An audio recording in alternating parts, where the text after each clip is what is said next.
Hello दोस्तों, नमस्कार। स्वागत है आपका फिर से नई वीडियो में। दोस्तों आज की वीडियो में हम देखने वाले हैं भारतीय संविधान की विशेषताओं का वर्णन कीजिए। तो चलिए देख लेते हैं भारतीय संविधान की विशेषताएं क्या हैं। दोस्तों पहली जो विशेषता है भारतीय संविधान की, लिखित और निर्मित संविधान। भारत का संविधान लिखित और निर्मित है, यह ब्रिटेन के संविधान की भांति अलिखित नहीं है। और दूसरी विशेषता है संपूर्ण प्रभुत्व संपन्न लोकतांत्रिक गणराज्य। संपूर्ण प्रभुत्व संपन्न का अर्थ है कि भारत अपने आंतरिक एवं बाह्य मामलों में सर्वोच्च शक्ति रखता है। लोकतंत्रात्मक का आशय है कि भारत में राज्य सत्ता का स्रोत जनता है। भारत गणराज्य भी है क्योंकि राज्य का प्रधान जनता के प्रतिनिधियों द्वारा निर्वाचित व्यक्ति होता है। और तीसरा है संसदीय शासन प्रणाली। तो भारतीय संविधान में शासन की संसदीय शासन प्रणाली है। देश का संवैधानिक प्रधान राष्ट्रपति होता है, जबकि वास्तविक सत्ता मंत्रिपरिषद के अधीन होती है।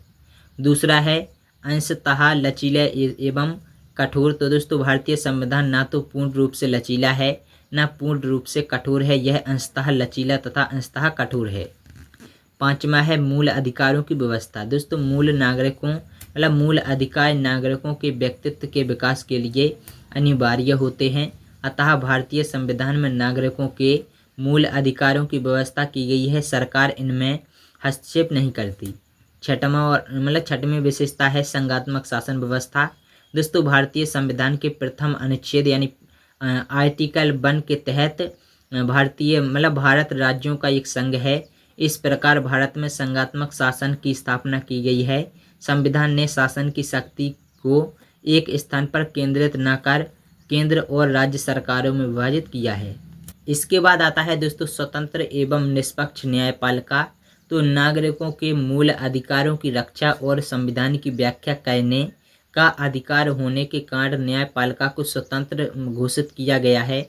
संविधान न्यायपालिका को न्यायिक पुनर्विलोकन का अधिकार देता है। संविधान द्वारा न्यायपालिका को निष्पक्ष बनाए रखने के लिए जो है कि समुचित प्रावधान किए गए हैं। और आठवां जो है हम लोग को दूसरा प्रश्न देखना पड़ेगा, तो हम लोग इसे छोड़ रहे हैं क्योंकि 10 हो जाएंगे, एक छूट ही जाएगा तो क्या ही फर्क पड़ने वाला है। तो दूसरा है सार्वभौमिक वयस्क मताधिकार। तो संविधान द्वारा भारतीय नागरिकों को सार्वभौमिक वयस्क मताधिकार प्रदान किया जाता है। हमारे संविधान में यह मताधिकार 18 वर्ष की आयु प्राप्त सभी नागरिकों को किसी धर्म, वंश, जाति, वर्ण, लिंग, जन्मस्थान के भेदभाव के बिना समान रूप से दिया गया है। अब देख लेते हैं इकहरी नागरिकता। तो दोस्तों भारतीय संविधान ने इकहरी नागरिकता को अपनाया है, अर्थात प्रत्येक व्यक्ति भारत का नागरिक है, चाहे वह किसी भी स्थान पर निवास करता हो।